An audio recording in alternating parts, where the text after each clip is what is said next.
तो दोस्तों, जैसा कि पिछली वीडियो में मैंने आपको रॉबर्ट ग्रीन की बुक आर्ट ऑफ सिडक्शन से 4 टाइप्स के एंटी सीड्यूसर्स के बारे में बता दिया था।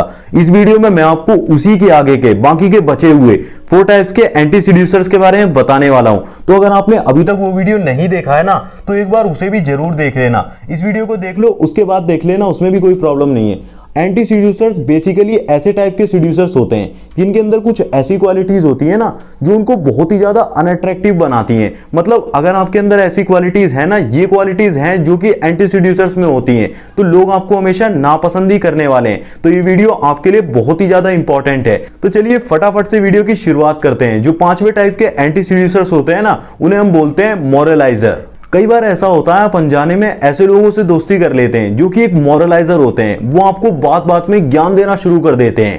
फॉर एग्जाम्पल, आप जैसे अपनी फैमिली के साथ या फिर अपने फ्रेंड्स के साथ कहीं बाहर जा रहे हो और एकदम से आपके सामने आपका बॉस आ जाए या फिर टीचर आ जाए, तो आप कितना ज्यादा अनकंफर्टेबल फील करोगे। आप एकदम से बिल्कुल सिंसियरली बिहेव करना शुरू कर दोगे। लेकिन ये तो हो गई टीचर या फिर बॉस की बात। लेकिन जब क्या होगा, जब ऐसा ही कोई इंसान जो कि बहुत ही ज्यादा मोरलाइज हो, वो आपका दोस्त बन जाए, जो आपको बात बात में सिखाना शुरू कर दे, आप कभी भी ऐसे इंसान को पसंद करोगे जो आपको बात बात में ज्ञान देना शुरू कर दे? खास करके आप कभी भी ऐसे इंसान से दोस्ती करोगे जो कि एक मोरलाइजर हो, क्योंकि कोई भी इंसान इतना ज्यादा स्ट्रिक्ट रहकर नहीं रहना चाहता जैसे कि वो किसी ट्रेनिंग पर हो।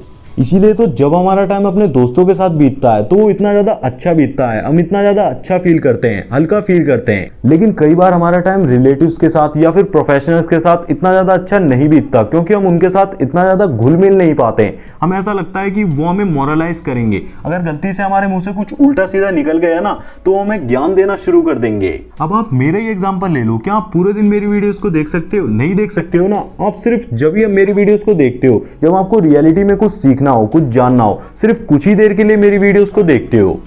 तो जो हमारे 5th टाइप के एंटी सीड्यूसर्स होते हैं ना, मोरलाइजर्स, जिनके जैसा आपको बिल्कुल भी नहीं बनना है, उनके अंदर भी यही क्वालिटी होती है। वो जरा जरा सी बात पर ज्ञान देना शुरू कर देते हैं। मैं ज्ञान तो दे रहा हूं, लेकिन इतना ज्यादा भी ज्ञान आप मेरे से नहीं ले सकते। मतलब इतना ज्यादा वीडियो नहीं देख सकते कि आप इरिटेट होना शुरू हो जाओ। लेकिन रियलिटी में जब कोई इंसान आपको बात बात पर ज्ञान देना शुरू कर देता है ना, तो आप उससे बहुत ही जल्दी इरिटेट होना शुरू हो जाते हो। और अगर आपका वो दोस्त है ना, पक्का दोस्त है, तो बहुत ही ज्यादा बड़ी प्रॉब्लम क्रिएट हो जाती है। देखो, कुछ बातें बताना अच्छी बात है, लेकिन बात बात पर ज्ञान देते रहना मोरलाइजर्स की निशानी है, जो कि सामने वाले को कभी भी पसंद नहीं आती है। मोरलाइजर्स बेसिकली हम उन लोगों को कहते हैं जो कि बहुत ही ज्यादा फिक्स्ड माइंडसेट वाले होते हैं, जिन्हें लोगों को क्रिटिसाइज करने में बहुत ही ज्यादा मजा आता है, या ये भी कह सकते हैं कि बहुत ही ज्यादा प्लेजर मिलता है। लेकिन ऑथर बोलते हैं ऐसे लोग साइकोलॉजिकली अंदर से बहुत ही ज्यादा अनहैप्पी होते हैं, इसीलिए वो हमेशा लोगों पर डोमिनेंस दिखाने की कोशिश करते हैं। 6 टाइप के एंटी सीड्यूसर्स होते हैं टाइट वर्ड। आपने ढोल मूवी देखी है क्या? आपको उसका ये वाला सीन याद है? ये वाला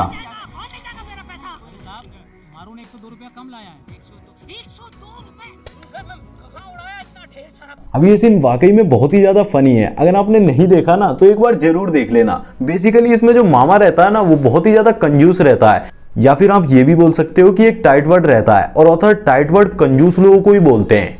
वैसे तो कंजूस लोग हमेशा से ही नापसंद किए जाते रहे। मतलब ऐसे लोग किसी को भी पसंद नहीं आते हैं जो कि कंजूस होते हैं। लेकिन हद तो जब पार हो जाती है जब लोग अपने अंदर भी कंजूसी करना शुरू कर देते हैं। ऐसी जगहों पे कंजूसी करना शुरू कर देते हैं जहां आप बोल सकते हो कि नहीं करनी चाहिए। स्पेशली कंजूसी का और सिडक्शन का जो रिश्ता होता है ना, वो डायरेक्टली प्रोपोर्शनल होता है, बहुत ही ज्यादा गहरा रिश्ता होता है। अगर ऐसे लोग किसी को सीड्यूस करना चाहते हैं या फिर किसी को मैनिपुलेट करना चाहते हैं, उनसे अपना कोई काम निकलवाना चाहते हैं, तो भी वो अच्छे से कपड़े नहीं पहनेंगे, अपने बाल वाल सेट नहीं करेंगे, और यहाँ तक कि अपनी हाइजीन पर भी कंजूसी करना शुरू कर देते हैं। तो ऐसे लोग कभी भी किसी को सीड्यूस नहीं कर सकते। मतलब टाइट वर्ड कुछ ऐसे टाइप के लोग होते हैं जो कि हर चीज को पैसे से रिप्रेजेंट करते हैं। मेरे जूते 30 लाख के हैं, मेरी घड़ी 5000 की है, हमेशा लोगों को नीचा दिखाने में लगे रहते हैं। आपको 3 इडियट्स का वो कैरेक्टर याद है ना, जो कि जिससे उसकी शादी होने वाली होती है, और वो मतलब हर चीज को पैसे से ही रिप्रेजेंट कर रहा होता है। 7वें नंबर पर जो एंटी सीड्यूसर्स होते हैं, उन्हें हम बोलते हैं दी बम्बलर्स।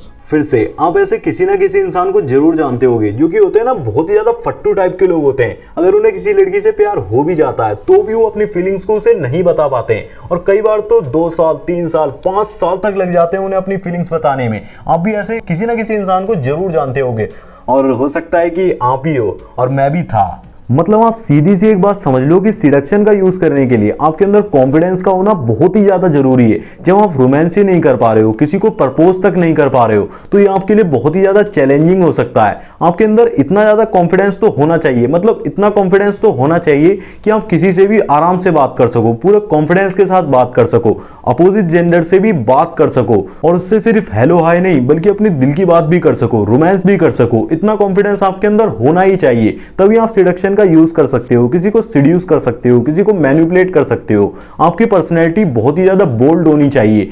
पर जो बम्बलर्स होते हैं ना, वो बिल्कुल भी बोल्ड नहीं होते हैं, वो बहुत ही ज्यादा सेल्फ कॉन्शियस होते हैं। वो हमेशा अपने बारे में अनाप शनाप सोचते रहते हैं कि अगर मैंने उसे प्रपोज कर भी दिया तो वो मुझे मना ही कर देगी, लोग क्या कहेंगे, मैं इतना ज्यादा अच्छा भी नहीं दिखता हूं। वो अपने लुक्स के बारे में चिंता ही करते रहते हैं। तो ऐसे जो लोग करते हैं ना, वो बहुत ही ज्यादा सेल्फ कॉन्शियस होते हैं। वो कभी भी किसी को अपने दिल की बात कह ही नहीं सकते हैं, क्योंकि उनके अंदर इतना ज्यादा कॉन्फिडेंस नहीं है। और सिडक्शन की बात तो बहुत दूर रही, वो लोगों से आराम से पूरे कॉन्फिडेंस के साथ बात भी नहीं कर पाते, और ये कोई अच्छी चीज नहीं है। लेकिन आप कहीं उन्हें शरीफ मत समझ लेना, वो अपने लुक्स के बारे में बहुत ही ज्यादा सोचते हैं। और अगर आप इसे बारीकी से कहीं ऑब्जर्व करोगे ना, तो आपको एक डर दिखाई देगा, एक सेल्फिशनेस दिखाई देगी। लोग उन्हें जज करेंगे, इस बात से वो डरते हैं। और ऐसे ही वो एक एंटी सीड्यूसर, एक बम्बलर बनते हैं और रिजेक्ट होने से पहले ही वो अपनी नजरों में ही गिर जाते हैं। इन्हें आप एक नार्सिसिस्ट के रूप में भी देख सकते हो, जो सिर्फ अपने बारे में ही सोचते हैं। और लास्ट में 8वें नंबर पर आते हैं द रिएक्टर्स। देखो, मिर्जापुर एक ऐसी वेब सीरीज है जो कि सभी लोगों ने देखी ही होगी। उसमें एक कैरेक्टर होता है ना मुन्ना भैया का, जो कि एक ब्रूट तो होता ही है, जैसा कि मैंने आपको पहले ही बताया। जो ब्रूट होते हैं ना, वो लोगों से अपनी बात मनवाने के लिए एक ब्रूटल फोर्स का यूज करते हैं, उन्हें डरा धमकाकर अपनी बात मनवाते हैं। बल्कि उसके साथ ही वो एक रिएक्टर भी होता है, मतलब वो काफी ज्यादा ईगोइस्टिक भी है। उसे जरा जरा सी बात पे बहुत ही बुरा लग जाता है, उसे अपनी बेइज्जती महसूस होती है। फॉर एग्जाम्पल, कुछ ऐसे लोग भी होते हैं ना, जो सबके मजे लेने में लगे रहते हैं, सबका मजाक उड़ाते रहते हैं, सबकी मारते रहते हैं। लेकिन जैसे ही कोई उनके मजे ले लेता है, उनके अंदर थोड़ी सी भी उंगली कर देता है, तो वो बहुत ही जल्दी बुरा मान जाते हैं, उनका मुंह टेढ़ा हो जाता है, वो किलसना शुरू हो जाते हैं। थोड़ा बहुत तो हर किसी को बुरा लगता है, थोड़ा बहुत तो हर कोई रिएक्ट करता है। लेकिन जो लोग जरा जरा सी बात पर बहुत ही ज्यादा भड़क उठते हैं, ओवर रिएक्ट करना शुरू कर देते हैं, जो कि बहुत ही ज्यादा एक्स्ट्रा सेंसिटिव होते हैं, क्योंकि इनकी ईगो बहुत ही ज्यादा फ्रेजाइल होती है। ये बेसिकली ऐसे टाइप के लोग होते हैं जो कि हर चीज को लेके कंप्लेन ही करते रहते हैं। इन्हें हर चीज से कोई ना कोई प्रॉब्लम जरूर होती है, जो हर छोटी छोटी बात पर ओवर रिएक्ट करते हैं। तो ऐसे ही लोगों को हम कहते हैं द रिएक्टर्स। तो ये थे वो 8 टाइप्स के एंटी सीड्यूसर्स, जिनके जैसा आपको बिल्कुल भी नहीं बनना है। तो अगर आपके अंदर इनमें से कोई भी क्वालिटी है ना, तो उसे आज ही छोड़ने का प्रयास करें। और इस बुक में आगे भी और भी ज्यादा कमाल की जानकारी है, जो मुझे लगता है कि अगर आपको पता हो ना, तो आप लोगों को और भी ज्यादा अच्छे से मैनिपुलेट कर पाएंगे, लोगों को इन्फ्लुएंस कर पाएंगे, या फिर कह सकते हैं कि आर्ट ऑफ सिडक्शन का यूज और भी अच्छे से कर पाएंगे। तो अगर आप इस टॉपिक पर और भी ज्यादा डिटेल में वीडियो देखना चाहते हो ना, तो वो भी आप मुझे कमेंट में जरूर बता देना। और आखिर में एक इंपॉर्टेंट बात, जो भी मैंने आपको आर्ट ऑफ सिडक्शंस की वीडियोस में बताया है, उसका सिर्फ मेन यही पर्पस है कि आप अपने सिडक्टिव नेचर को पहचानो। मतलब आपको ये पता हो कि आप कौन से टाइप के सीड्यूसर हो, और आपको ये भी पता हो कि सामने वाला कौन से टाइप का सीड्यूसर है। तभी तो आप उसे सीड्यूस कर सकोगे ना, आप उसे वो दे सकोगे जो आपके पास है, और वो उस चीज को मिस करता है। जिस चीज को मिस करता होगा, अगर आप उसको दे दोगे, तभी तो आप उसे सीड्यूस कर पाओगे ना।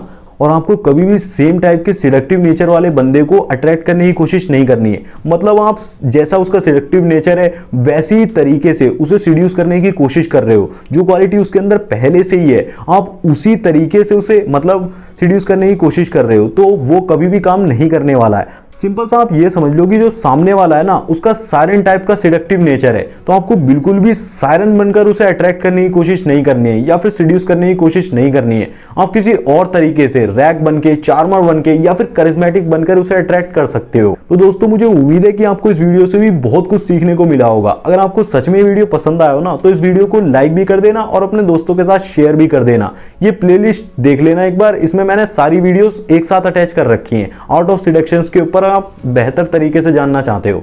तो दोस्तों, आज की वीडियो के लिए बस इतना ही। मैं मिलता हूं आपसे नई वीडियो में न्यू टॉपिक के साथ। तब तक के लिए आप वीडियोस को देखते रहें और शेयर करते रहें। जय श्री राम, जय हिंद, जय भारत।